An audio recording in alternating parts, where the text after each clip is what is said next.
अस्सलाम वालेकुम वरहमतुल्लाहि वबरकातुहू औज़ु बिल्लाहि मिनश शैतानिर रजीम बिस्मिल्लाहिर रहमानिर रहीम। శాపగ్రస్తుడైన సైతాన్ బారి నుంచి సృష్టికర్త అయిన అల్లాహ్ యొక్క రక్షణని, అల్లాహ్ యొక్క సహాయాన్ని, రక్షణ వేడుకుంటూ ఉన్నాను. ఆమీన్. అల్లాహ్ యొక్క చివరి ప్రవక్త ముహమ్మద్ సల్లల్లాహు అలైహి వసల్లం గారు ఒక విషయం తెలియజేశారని హజరత్ అబూ హురైరా రజియల్లాహు గారు తెలియజేస్తూ ఉన్నారు.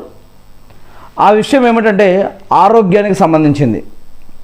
మనల్ని సృష్టించిన దేవుడు మనకి ప్రవక్త ద్వారాను, గ్రంథాల ద్వారాను కొన్ని విషయాలు నేర్పించారు. దేవునికి ఎలాగైతే నమాజులు, ఉపవాసాలు, సదకా ఖైరాతులు, జకాతులు, హజ్ ఉమ్రాలు చేస్తూ ఉన్నామో ఆరాధన అనుకుని, అలానే దేవుని యొక్క మాట ప్రకారం జీవించడం కూడా ఆరాధనలో భాగమని, ఆయన మాటని ఒప్పుకొని వాటి ప్రకారం జీవించడం కూడా ఆరాధనలో భాగమని ప్రవక్తలు మరియు గ్రంథాలు తెలియజేస్తూ ఉన్నాయి. మరి ఈ విధంగానే మనకి కొన్ని జీవన పద్ధతులు, ఆరాధన పద్ధతులు కూడా ఇలా తెలియజేసి ఉన్నారు. వాటిల్లో ఒకటి ఏమిటి అంటే మరి ఆరోగ్యానికి సంబంధించి 5 విషయాలు చూసినట్లయితే కనుక ఇవి ప్రకృతి సిద్ధమైనవి. అంటే మానవుడు సహజంగా పుట్టగానే వీటిని అనుసరిస్తే వారి యొక్క ఆరోగ్యానికి మంచిదని చెప్పడం జరిగింది. వాటిల్లో ఒకటి కట్న, దీన్ని వడుగు అని కూడా అంటారు. దీంట్లో బలవంతం లేదు, కానీ ఇది దేవుని యొక్క ఆజ్ఞ, చేస్తే మంచిది, పుణ్యం. మరి రెండవది నాభి కింద వెంట్రుకలు, అంటే బొడ్డు కింద ఉన్నటువంటి ఆ యొక్క మన యొక్క సీక్రెట్ ప్లేస్లో ఉన్నటువంటి వెంట్రుకలు, వాటిని కూడా తీసివేయాలి అని చెప్పడం జరిగింది. ఇక మూడవది గోళ్ళు కత్తిరించడం. మరి నాలుగవది చంక కింద ఉన్నటువంటి వెంట్రుకలను కూడా తీసివేయటం. ఇక ఐదవది మన యొక్క మీసాలని కత్తిరించడం.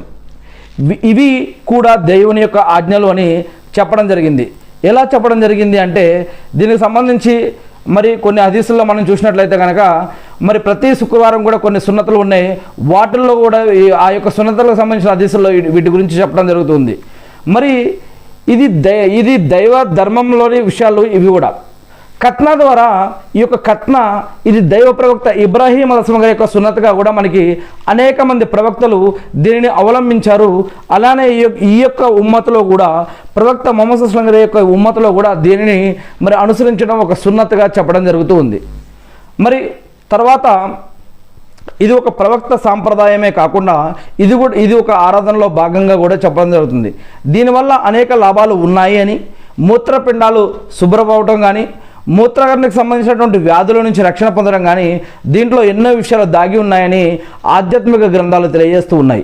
ఇక రెండవది బొడ్డు కింద, అంటే నాభి కింద మన యొక్క మరి వాటి యొక్క సీక్రెట్ ప్లేస్లో ఉన్నటువంటి వెంట్రుకలను తొలగించడం, ఇది కూడా దేవుడు చెప్పినటువంటి ఆజ్ఞ. మూడవది గోళ్ళు కత్తిరించడం. గోళ్ళు కత్తిరించడం అంటే ఈ యొక్క ఇస్లాంలో మరి ఈమాన్లో లేదా విశ్వాసంలో సగభాగంలో ఒకటి చెప్పడం జరిగింది, అది పరిశుభ్రత సగభాగం అని చెప్పడం జరిగింది. మరి ఇవన్నీ కూడా మనం చెప్పుకునే ఈ యొక్క విషయాలన్నీ కూడా పరిశుభ్రత కిందకే వస్తూ ఉన్నాయి. ఒకసారి గమనించండి. మరి యొక్క గోళ్ళల్లో మనం పనిచేసే మట్టి కానీ అనేక రకాల చెడు వ్యర్థ పదార్థాలు, బ్యాక్టీరియాలు ఎన్నో ఈ యొక్క గోళ్ళల్లో చేరుతాయి. అవి మళ్ళీ మన నోట్లోకి కానీ మన చర్మంలో గుచ్చుకున్నప్పుడు కానీ అనేక రకాల ఇన్ఫెక్షన్లకు దారితీసే, అనేక రకాల అనారోగ్యాలకు దారితీసే అవకాశం ఉంటుంది. ఇవన్నీ కూడా దేవుడు పెట్టినవే. ఏవి ఈ యొక్క వెంట్రుకలు కానీ, గోళ్ళు కానీ, మరి ఆ యొక్క కట్నాకు సంబంధించినటువంటి ఆ యొక్క చివరి ప్రదేశంలో ఉన్నటువంటి ఆ యొక్క వేస్ట్ చర్మం కానీ, ఇవన్నీ దేవుడు చెప్పినవే. కానీ దేవుడు కొన్ని పరీక్షిస్తూ ఉంటాడు. ఏ విధంగానైతే ఆనాడు ఆదాం అవ్వ అలైహిస్సలాం అలా వారి యొక్క టైంలో ఒక పండు ఇచ్చి ఆ పండు జోలికి వెళ్ళొద్దని చెప్పింది ఆ యొక్క దేవుడే. అదేవిధంగా ఒక సాలిహ్ అలైహిస్సలాం గారి టైంలో ఒక ఒంటె ఇచ్చి దాని జోలికి వెళ్ళొద్దని చెప్పింది అల్లాహ్ సుబ్హానహు వ తఆలానే. మరియు సులైమాన్ అలైహిస్సలాం గారి టైంలో మరి ఇక ఫరిష్టాలు హారూత్ మారూత్ అనే 2 దేవదూతల ద్వారా జాదు అనేది ఇచ్చి వాడి జోలికి వెళ్ళొద్దు, అవి నేర్చుకోవద్దని చెప్పింది కూడా అల్లానే. మరియు అదేవిధంగా ఈ కాలంలో పంది అనేటటువంటి ఒక జంతువుని పెట్టి దాని జోలికి వెళ్ళొద్దు అని చెప్పింది కూడా ఆ దేవుడే. మరి ఇలా అనేక యుగాలలో, అనేక చరిత్రలలో, అనేక పద్ధతుల్లో అనేక పరీక్షలు దేవుడు పెట్టడం జరిగింది. మరి అదేవిధంగా ఇవన్నీ బాహ్యంగా ఉంటే కనుక మన శరీరంలో కూడా కొన్ని విషయాలు పెట్టడం జరిగింది. వాటిని మీరు దేవుడు చెప్పినట్లు కనుక మీరు జీవిస్తే వాటి ద్వారా మీరు ఇహలోకంలోనూ ప్రళయ దినం రోజు సమాధి జీవితంలోనూ పరలోకంలో కూడా అనేక రకాల శుభాలు పొందే అవకాశం ఉంటుందని దేవుడు చెప్తూ ఉన్నారు. అదేవిధంగా మనల్ని సృష్టించిన ఆ సృష్టికర్త అయిన దేవుడు మనకి కొన్ని విషయాలు చెప్తూ ఉన్నారు.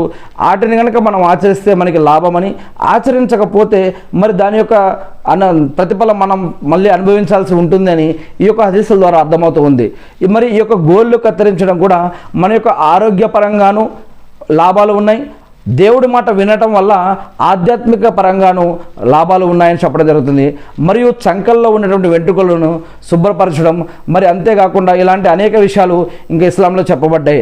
మరియు మీసాల గురించి, మీసాలని పూర్తిగా తీసేయమని చెప్పలేదు, మీసాలని తరాష్ అని చెప్పడం జరిగింది హదీస్లో. అంటే ఈ యొక్క మీసాలు నోట్లో పడకుండా, ఈ యొక్క మీసాలు ఈ యొక్క పెదవుల మీద పడకుండా, ఈ యొక్క మీసాలు ఈ యొక్క పెదవులను దాటి నోట్లోకి రాకుండా చూసుకోవాలి. మీసాలని కత్తిరించాలి. అంటే పైన అంటే తరాష్ అంటే మరీ పెద్దగా పడి వచ్చి అవి మనం తాగే నీళ్ళకి కానీ తినే తిండికి కానీ అడ్డు రాకుండా చూసుకోవాలి. ఎందుకంటే మనం వదిలే గాలి వచ్చే అనేక రకాల ఈ యొక్క ముక్కు నుండి వచ్చే అనేక రకాల వ్యర్థ పదార్థాలు కానీ, ఈ యొక్క బయట ప్రదేశం నుంచి వచ్చే అనేక రకాల వ్యర్థ పదార్థాలు కానీ ఈ యొక్క వెంట్రుకలు మనల్ని అనేక రకాలుగా రక్షిస్తూ ఉంటాయి. అనేక రకాల బ్యాక్టీరియాలు, అనేక రకాల క్రిములు, కీటకాలు ఇక్కడ ఆగిపోతాయి. అందుకని ఈ యొక్క మనం తాగే నీళ్ళల్లో కానీ తినే తిండికి కానీ ఈ యొక్క వెంట్రుకలు కనుక తగిలితే వాటి ద్వారా మళ్ళీ యొక్క వ్యర్థ పదార్థాలు మళ్ళీ నోట్లోకి వెళ్ళిపోతాయి. అంతేకాకుండా మరి దేవుడు ఎందుకు చెప్పాడో దాని యొక్క విషయం ఏమిటో ఆధ్యాత్మిక పరంగా మీరు కూడా లోతుల్లోకి వెళ్ళి మరి యొక్క జ్ఞానం ఏముందో మీరు కూడా సంపాదించడం కోసం ప్రయత్నించండి. నేను కేవలం ఉన్న హదీస్ని ఇక్కడ చెప్పడం కోసమే నేను ప్రయత్నిస్తూ ఉన్నాను. ఈ యొక్క 5 విషయాలు ఏవైతే ఉన్నాయో ఇది ప్రవక్త ముహమ్మద్ అస్లం గారి ద్వారా అల్లాహ్ సుబ్హానహు వ తఆలా తెలియజేసి ఉన్నాడు. మరి ఎవరైతే దీని ద్వారా లాభం ఉంది అని అనుకుంటారో, ఎవరైతే అల్లాహ్ పట్ల విశ్వాసం కలిగి ఉంటారో, ఈ యొక్క సృష్టికర్త పట్ల, మరి ఎవరైతే ఈ యొక్క అల్లాహ్ని మరి కేవలం నమాజు, ఉపవాసాలు, సదకా ఖైరాతులు, జకాతులు, హజ్ ఉమ్రాలే కాకుండా వాటితో పాటు అల్లాహ్ యొక్క ఆజ్ఞ ప్రకారం, ప్రవక్త పద్ధతుల ప్రకారం, ఆయన చూపించిన పద్ధతుల ప్రకారం ఎవరైతే జీవించడానికి ప్రయత్నిస్తారో ఆ యొక్క పద్ధతుల్లో కూడా జీవించడం కోసం ప్రయత్నించాలి. మరి ఏది ఏమైతేనేమి నేను ఆ సృష్టికర్త అయిన అల్లాహ్ని ప్రార్థిస్తూ ఉన్నాను. అల్లాహ్ మీరు ప్రవక్త ముహమ్మద్ సల్లల్లాహు అలైహి వసల్లం గారి ద్వారా ఏదైతే జీవన మరియు ఆరాధన పద్ధతులు మాకు ఇచ్చారో వాటిని మేము కూడా తెలుసుకొని, నేర్చుకుని, అర్థం చేసుకొని, గుర్తుపెట్టుకొని వాటి ప్రకారం మేము జీవిస్తూ మిమ్మల్ని ఆరాధిస్తూ తెలియని ఇతర మా సోదరులకు తెలిపే భాగ్యాన్ని మాకు ప్రసాదించండి వల్ల ఆమీన్. అల్లాహ్ ప్రవక్త ముహమ్మద్ సల్లల్లాహు అలైహి వసల్లం గారి పైన శాంతి సేవకులు కురిపించండి వల్ల ఆమీన్.